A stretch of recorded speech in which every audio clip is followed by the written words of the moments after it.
नमस्कार दोस्तों, उत्तराखंड के 4 धामों में शुमार केदारनाथ की यात्रा को शुरू होने में कुछ ही दिन बचे हैं। आपको बता दें कि इस वर्ष केदारनाथ यात्रा 10 मई से प्रारंभ होकर 20 नवंबर तक चलेगी। तो अगर आप भी इस वर्ष केदारनाथ जाने का प्लान बना रहे हैं तो ये वीडियो आपके लिए बेहद ज़रूरी और उपयोगी साबित होने वाली है, क्योंकि इस वीडियो के जरिए मैं आपको केदारनाथ यात्रा से जुड़ी छोटी जानकारी आपके साथ साझा करने वाला हूँ। वीडियो में आगे बढ़ने से पहले आपसे रिक्वेस्ट है कि आप वीडियो को लाइक करके चैनल को जरूर सब्सक्राइब कर लीजिए। तो चलिए सबसे पहले बात करते हैं कि केदारनाथ जाने के लिए आपको किन किन डॉक्यूमेंट्स की जरूरत पड़ेगी। तो दोस्तों, यात्रा करने से पहले आपको यात्रा पास बनवाने की जरूरत पड़ेगी। यात्रा पास के लिए आप ऑनलाइन भी अप्लाई कर सकते हैं और ऑफलाइन भी बनवा सकते हैं।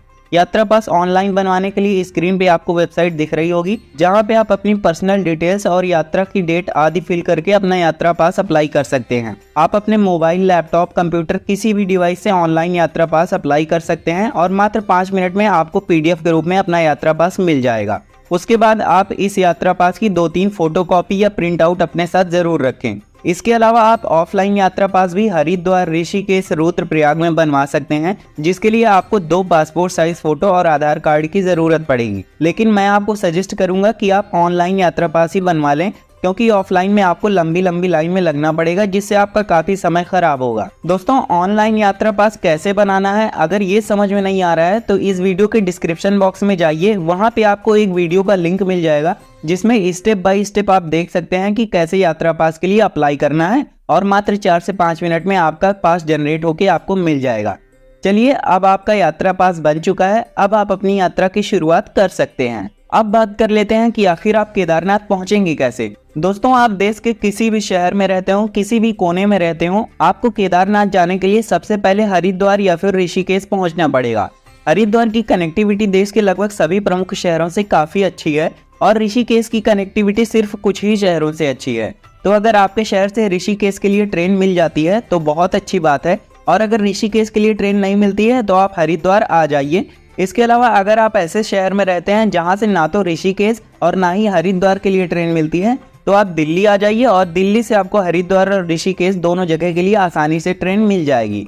इसके अलावा अगर आप बस के जरिए जाना चाहते हैं तो दिल्ली से हरिद्वार के लिए आपको AC और नॉन AC दोनों तरह की बसेज मिल जाएंगी। और अगर आप फ्लाइट के जरिए जाना चाहते हैं तो यहाँ का नज़दीकी एयरपोर्ट देहरादून में स्थित जॉली ग्रंट एयरपोर्ट है, जो हरिद्वार से 40 किलोमीटर की दूरी पर है, और आप एयरपोर्ट से टैक्सी के जरिए हरिद्वार पहुंच सकते हैं। तो कुछ इस तरह से आप अपने शहर से हरिद्वार पहुंच जाएंगे। चलिए अब बात करते हैं कि आप हरिद्वार से आगे की यात्रा कैसे करेंगे। दोस्तों, हरिद्वार पहुंचने के बाद आपको हरिद्वार से आगे जाना होगा सोनप्रयाग। हरिद्वार बस स्टैंड से आपको सोनप्रयाग के लिए बसेस मिल जाएंगी, लेकिन जब केदारनाथ मंदिर के कपाट खुलते हैं तो शुरुआत के 10-15 दिन ज्यादातर बसें जो सोनप्रयाग के लिए चलती हैं वो हरिद्वार से नहीं बल्कि ऋषिकेश से चलती हैं। इसीलिए अगर आप कपाट खुलने के 15-20 दिन के अंदर ही दर्शन करने जा रहे हैं तो बेटर ऑप्शन यही रहेगा कि आप हरिद्वार में बस का इंतजार न करें और ऋषिकेश आ जाएं, जहां से सोनप्रयाग के लिए आसानी से बस मिल जाएगी। हरिद्वार से ऋषिकेश की दूरी मात्र 25 किलोमीटर है और टेम्पो का किराया 60 रुपए लगेगा और आप 40 से 45 मिनट में हरिद्वार से ऋषिकेश पहुंच जाएंगे। अगर आप कपाट खुलने के 15-20 दिन के बाद दर्शन के लिए जाते हैं तो भीड़ थोड़ा कम हो जाएगी और तब आपको हरिद्वार से भी आसानी से बस मिल जाएगी सोनप्रयाग के लिए। आपको ऋषिकेश जाने की जरूरत नहीं पड़ेगी।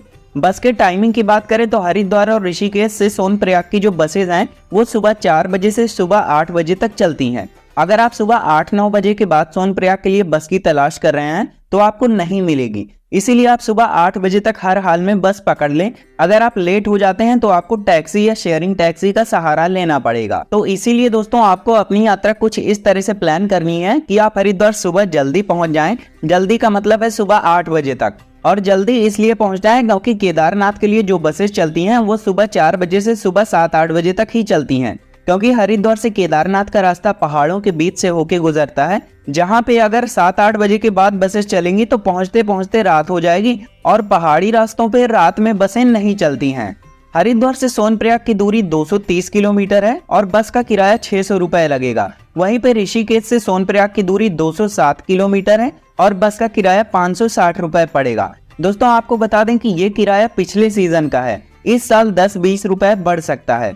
दोस्तों, हरिद्वार से ऋषिकेश की बस बुकिंग आप वहां पहुंच के ऑन द स्पॉट भी कर सकते हैं, लेकिन आप भीड़ भाड़ से बचना चाहते हैं तो रेड बस के थ्रू आप हरिद्वार से सोनप्रयाग के लिए ऑनलाइन बसेस भी बुक कर सकते हैं। ऑफलाइन का किराया जहां पर 600 रुपये पड़ेगा, वहीं पे अगर आप ऑनलाइन बुक करेंगे तो ये बस आपको 1000 रुपये की पड़ेगी। लेकिन ऑनलाइन में ये आपको सुविधा हो जाएगी कि वहां पे बस मिलेगी या नहीं मिलेगी भीड़ की वजह से, उससे आप बच जाएंगे। इसके अलावा अगर आप शेयरिंग टैक्सी से जाते हैं तो 900 से 1000 रुपये पर पर्सन चार्ज पड़ेगा, और अगर आप प्राइवेट टैक्सी बुक करते हैं तो 4 सीटर टैक्सी आपका 4000 से 5000 रुपये में बुक हो जाएगी। अगर आप सुबह 5-6 बजे तक हरिद्वार या ऋषिकेश से बस पकड़ लेते हैं तो सोनप्रयाग पहुंचने में करीब 7 घंटे का समय लग जाएगा, लेकिन ट्रैफिक ज्यादा होता है तो 9-10 घंटे भी लग जाते हैं। सफर शुरू होने के 2 घंटे बाद तीन धारा नाम की एक जगह पड़ती है, जहां पे बस 20 से 25 मिनट के लिए रुकती है। यहां पे आप अपना ब्रेकफास्ट या नाश्ता कर सकते हैं।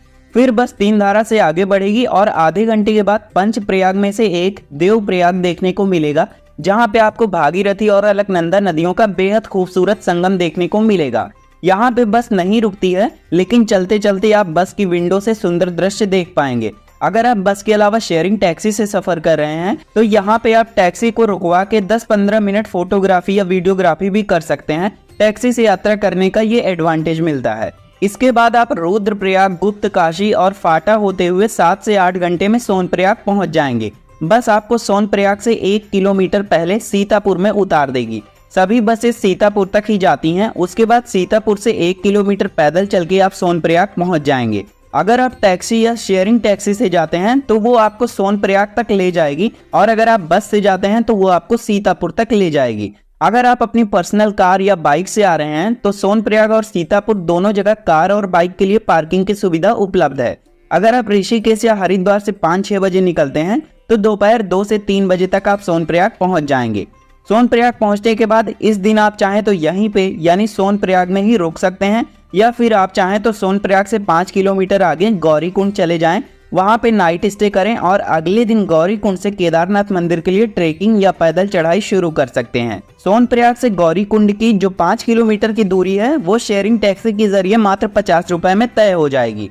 लेकिन मैं आपको सजेस्ट करूंगा कि इस दिन आप गौरीकुंड न जाएं और सोनप्रयाग में ही रुकें, क्योंकि सोनप्रयाग में आपको सस्ते होटल्स, कमरे, डॉर्मेट्री आदि मिल जाएंगे, जबकि गौरीकुंड में इसके दाम 2 गुना 3 गुना हो जाते हैं।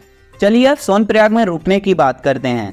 सोनप्रयाग में रुकने के लिए होटल्स की शुरुआत 1000 रुपए से हो जाती है। अगर आप बहुत कम बजट में रुकना चाहते हैं तो मात्र 200 रुपए में आपको डॉर्मेट्री मिल जाएगी, जिसमें बड़े बड़े हॉल होंगे और आपको एक गद्दा, रजाई और तकिया दे दिया जाएगा। इसके अलावा आप चाहें तो उत्तराखंड गवर्नमेंट की GMVN की डॉर्मेट्री भी बुक कर सकते हैं, जिसका चार्ज 500 रुपए पर पर्सन के हिसाब से पड़ता है। और इसकी ऑनलाइन बुकिंग करने के लिए स्क्रीन पे आपको वेबसाइट दिख रही होगी, यहाँ पे जाकर आप इसकी ऑनलाइन बुकिंग भी कर सकते हैं। लेकिन मैं आपको एक और इन्फॉर्मेशन दे देता हूं कि दोस्तों इस साल जो मई और जून है, इन दोनों महीने की सारी बुकिंग हो चुकी हैं GMVN की, तो मई और जून में आपको स्लॉट खाली नहीं मिलेंगे।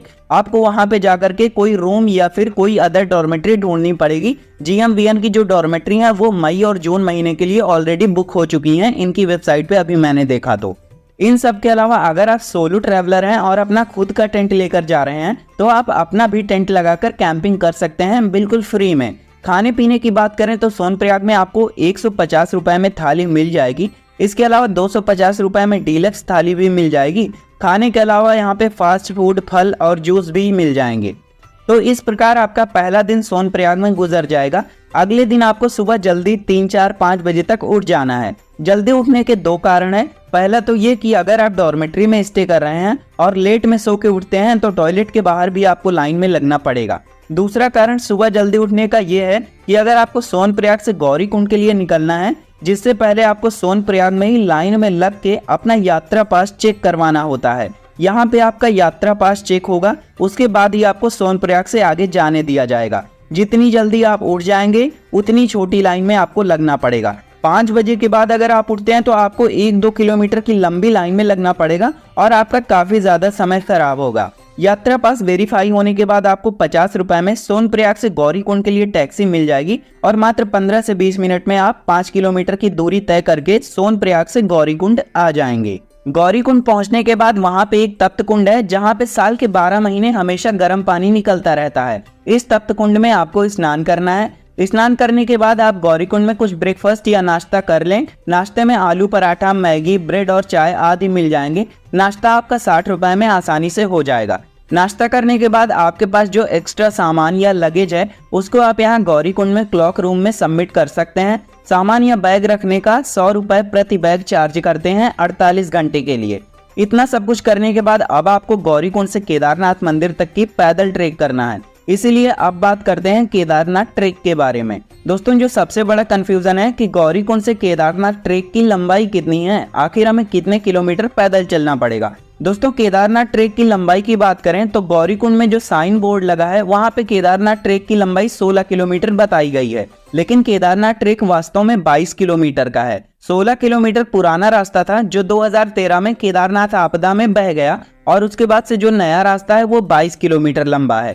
केदारनाथ ट्रेक के डिफिकल्टी लेवल की बात करें तो ये मॉडरेट लेवल का ट्रेक है, यानी ना तो बहुत ज्यादा मुश्किल और ना ही बहुत ज्यादा आसान।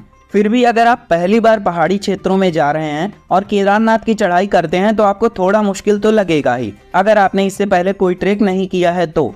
इस 22 किलोमीटर के पूरे रास्ते में आपको खाने पीने की बहुत सी दुकानें, आराम करने के लिए बेंच और बारिश से बचने के लिए टीन शेड आपको मिल जाएंगे। इसके अलावा रास्ते में पानी पीने के लिए वाटर टैप लगे हैं, साथ ही साथ थोड़े थोड़े दूर पर टॉयलेट्स की भी सुविधा आपको मिल जाएगी। पूरे रास्ते में ट्रेक के दौरान लगभग सभी जगह पे एयरटेल और जियो का नेटवर्क भी मिल जाएगा। साथ ही साथ कुछ जगहों पर फ्री वाईफाई जोन भी है, तो नेटवर्क की कोई समस्या आपको नहीं होगी।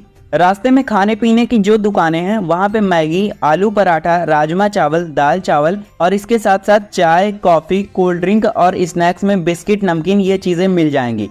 जो पैकेट वाली चीजें हैं वो MRP से 2 से 3 गुना रेट पे मिलती हैं। जैसे 10 वाला बिस्किट आपको 30 रुपए का मिलेगा, 20 वाली कोल्ड ड्रिंक आपको 50 रुपए की मिलेगी, बाकी 60 रुपए में दाल चावल, 50 रुपए का आलू पराठा, 50 रुपए की मैगी, 20 रुपए की चाय, 30 रुपए की कॉफी और पानी की बोतल भी आपको 50 रुपए की मिलेगी, और राजमा चावल 80 रुपए का मिल जाएगा। MRP वाली चीजें आप 2 से 3 गुना रेट पर ही पाएंगे, क्योंकि उतनी ऊपर पहुंचाने में काफी मेहनत लगती है, इसलिए उनके दाम बढ़ जाते हैं। इसके अलावा रास्ते में किसी किसी जगह पर आपको मेडिकल कैंप्स भी मिल जाएंगे, जहां पे आप खांसी, जुकाम, बुखार, सर दर्द इन सभी की दवाइयां मुफ्त में ले सकते हैं। अगर आप सुबह 8-9 बजे गौरीकुंड से ट्रेक शुरू कर देते हैं तो करीब शाम 5 बजे तक आप मंदिर के निकट पहुंच जाएंगे। केदारनाथ ट्रेक को पूरा करने में 8 से 9 घंटे का समय लग जाता है। चलिए मान लेते हैं कि शाम 5-6 बजे तक आप ट्रेक कंप्लीट कर लेते हैं, तो मैं आपको सजेस्ट करूंगा कि इस दिन आप दर्शन करने की लाइन में ना लगें, क्योंकि इतना लंबा ट्रेक करके आप आ रहे हैं तो आपकी शरीर काफी थकी हुई होगी, और दर्शन करने में भी आपको 3-4-5 घंटे लाइन में लगने पड़ सकते हैं, और रात 9 बजे मंदिर के कपाट भी बंद हो जाते हैं। इसीलिए इस दिन आप मंदिर से 1 किलोमीटर पहले ही पड़ता है बेस कैंप। यहाँ पे आप नाइट स्टे करें और अगले दिन सुबह आप दर्शन की लाइन में लगें। केदारनाथ बेस कैंप के पास रुकने के लिए GMVN के बहुत सारे टेंट हैं, जहाँ पे आप 560 रुपए पर पर्सन के हिसाब से रुक सकते हैं। आप इसकी ऑनलाइन बुकिंग भी कर सकते हैं GMVN की वेबसाइट से, और ऑफलाइन बुकिंग भी वहां पहुंचने के बाद कर सकते हैं। तो इस रात आप केदारनाथ बेस कैंप के पास टेंट में नाइट स्टे करेंगे। अगली सुबह आप जल्दी उठ जाएं, फ्रेश होकर स्नान कर लें। नहाने के लिए आपको यहाँ पे गर्म पानी मिल जाएगा। 1 बाल्टी गर्म पानी के लिए आपको 100 रुपए देना पड़ेगा। बाकी अगर आप बर्फीले पानी से नहा सकते हैं तो उसका कोई खर्चा नहीं होगा। अब आप टेंट से बाहर निकलकर मुख्य मंदिर की ओर दर्शन के लिए चल दें। केदारनाथ बेस कैंप से मुख्य मंदिर मात्र 1.5 किलोमीटर की दूरी पर है, और आप सुबह 4-5 बजे ही दर्शन की लाइन में आ जाएं। लाइन में लगने से पहले आप प्रसाद भी खरीद लें। यहाँ पे प्रसाद 50 रुपए, 100 रुपए, 250 रुपए और 500 रुपए का मिल जाएगा। सुबह 4-5 बजे आप लाइन में लग जाते हैं तो 2 से 3 घंटे में दर्शन हो जाएंगे। अगर आप 6-7-8 बजे तक लाइन में लगते हैं तो आपको 7 से 8 घंटे दर्शन करने में लग जाएंगे। अगर आप इतनी लंबी लाइन में नहीं लगना चाहते हैं तो आप VIP दर्शन भी कर सकते हैं, जिसकी 1000 रुपए की पर्ची कटेगी और आप आधे से 1 घंटे में दर्शन कर पाएंगे। VIP दर्शन के लिए वहां पे बहुत से पुजारी रहते हैं जो पर्ची बनवा देंगे और आपको वो प्रवेश कराते हैं निकास द्वार से, यानी एग्जिट गेट से ले जाएंगे, इसीलिए दर्शन जल्दी हो जाता है। दर्शन करने के बाद अब आपको इसी दिन ट्रेक डाउन करके नीचे गौरीकुंड वापस आ जाना है।